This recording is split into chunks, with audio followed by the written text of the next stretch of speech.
Thank you, everybody, again for coming to Unclean Hands Explain on our Patreon channel.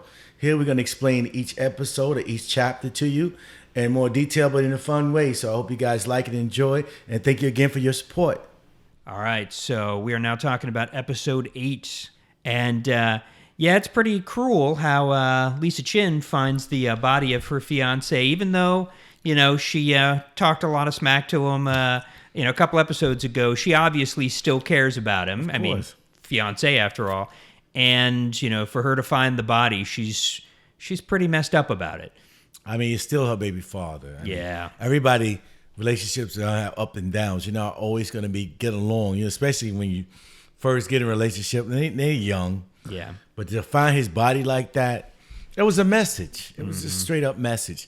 They could have dumped that body and they could have left it at the hideout, whatever. Yeah. They made sure it was behind her father's restaurant. So there was a message there. Yeah.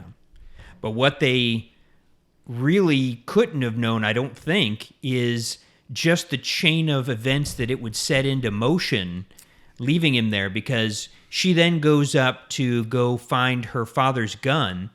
And what she finds is that there are red items like handkerchiefs and things around that look very blood-like, and she is confused by that, so she confronts her father, and he makes a big, huge revelation about this. And this shows you that everything's not what it seems. Yeah. Eventually, in the beginning of this movie, you just thought it was a blood and crip thing. Yeah. It's Dee Dee fault, and these two, nah, it's something totally different. Yeah. See, you looking at my left hand, my right hand was writing something else. Right. So yeah, it shows you that the dad was behind, her father was behind that whole damn thing. He didn't give a damn about that kid. Yeah. Yep. So he shot up the ball game, which killed Jamal Blue, set this whole thing in motion, and it's because he wanted to sell more guns. Exactly. If everything's peace and everybody's doing good, no problems, he don't make any money. Like he said in the episode, in this chapter here, you think he moved there because he wanted to be around black people? He went there because, hey, first of all, he can sell guns there. There's a lot of crime. Second of all, he can sell his other businesses there. He can do his Chinese restaurant. He can do his hair salon. He can do his weave place. All that's there. He can get all the money. Yeah. So it's business for him, strictly business. Now, this scene, it has a very... the conversation that he and his daughter have has a very real feel to it. And I'm just wondering if there is any, like something particular you drew on for the inspiration to this. Well, it's two things. First of all, I've seen a lot of movies and stuff before with Asians in it, and the father is very dominant. Right. So I wanted to make sure that he was a dominant figure in there. Whether you liked him or not, he's going to make sure that he's the head of the household and you follow his rules. If not, you're nothing to him, right? You don't disgrace the family type thing. And second of all, I actually seen something like this when I was living in Houston. A place called, Tommy's is a Chinese restaurant. Great chicken. Great chicken there. But I literally saw the guy I thought who owned it yelling at his daughter about the same thing. How could you have kids by this black guy? You disgrace the family. Yeah. You think I moved here because I wanted to set up chicken? No, I was getting more money. And I watched this. I'm like, wow, that's how it really is. Of course, I never went back. Right. We moved from Houston right after that. But still, it resonated with me. Yeah. So, of course, I gotta have more ethnics in the story. And, I thought this would be a good one because remember, Ricky and Lisa was first, the comic relief. Yeah. Now you feel sympathy for them. Yeah. And you've turned that table on us. And every good story should have that. Yeah. You can't have somebody just a comic all the time. Right. It's got to be some serious parts in it too. And if you ain't feel emotions for her, finding her fiance body chopped up like that and thrown, and then her father giving the revelation that he did all this to a child, and she has a child herself. He had grandkids that age and really didn't care. That lets you know what monster you live with.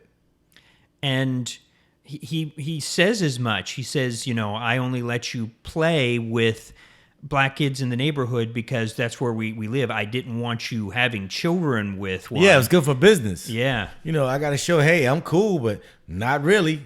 And he says it's his least favorite grandson, little Ricky. Yeah, because he's of mixed blood. Yeah. You see what I mean? Mm-hmm. But hey, that's how it is sometimes. Yeah. And unfortunately, a lot of that still persists of, oh, you married someone who was not in our approval zone, like, especially if it's someone of a different race. Oh, yeah.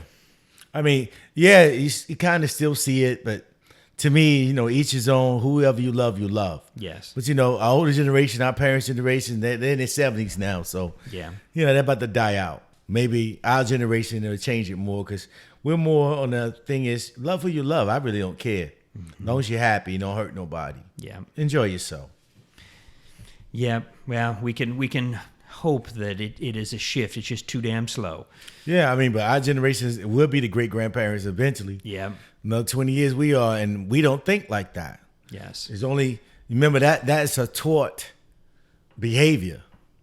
It is, and hopefully fewer and fewer people will keep passing that down and teaching that. But yeah, that is still a work in progress. Yes, sir. But you see how I wrote it to make it still tie into what's happening today. And even though it's supposed to be 1995 area, around that area, around that time, but still, it still happens. It does. And that's, like I said, why this scene felt very relevant and current is because that kind of thing still goes on. Isn't that sad, though? It is. It is. And especially about mixing, where people just have such a problem with that. And for her father to get so irate that he wants to tell her. Like he's been waiting to say of this. It. Like, yeah, I'm glad you found the gun. I'm glad you found the bandana. Yeah, that's what I do. Yeah. It's how you grow up, basically, and realize why we're here. Yeah. I mean, he's a monster. And tells her, what is it? You have two other sisters, so, I still have two others. You can die right now, and I'm still good. I have other grandkids. It's not like losing one is going to hurt me. Yeah. So that's how it is.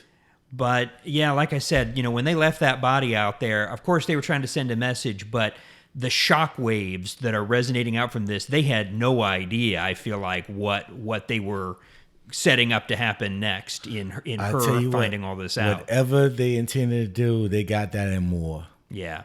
Because by just dropping it there, let the chips fall where they may, and we'll see in the upcoming chapters where these chips fall. And we start to see some other chips falling at the end of this episode, where we come back around to the Reverend, who is, enjoying the company of his, I don't know what we would call them, his young friends. True.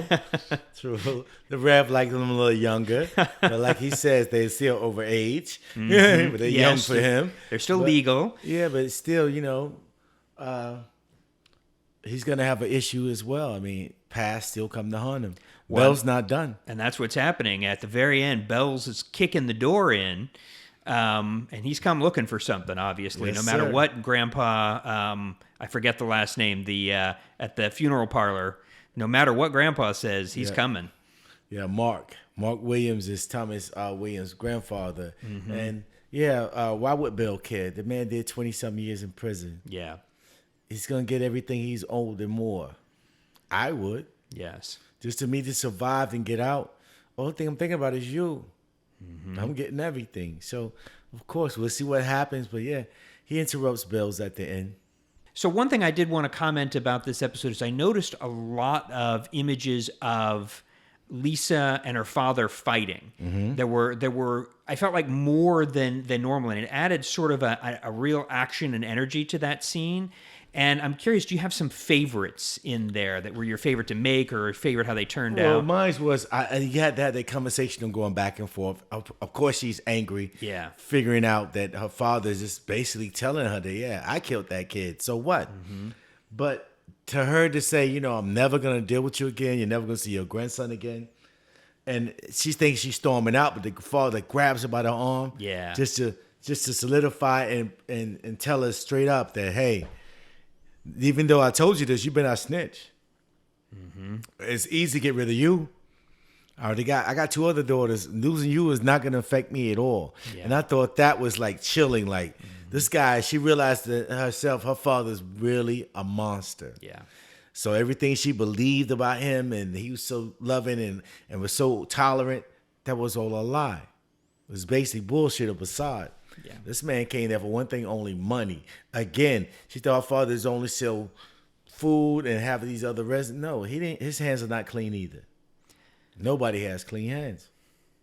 And I do have to say that for all the other imagery that we've seen where, we know people are being cut apart or beaten or have dogs biting them apart, there is something that feels more violent about the scene where the picture where he's grabbing her by the arm or where they're yelling at each other that has like I said, it's a, I don't want to say more frightening, but it is a more piercing violence between them than a lot of the other imagery we've seen. Because on that image, you can literally see her disappointment. Yeah. You see her hurt.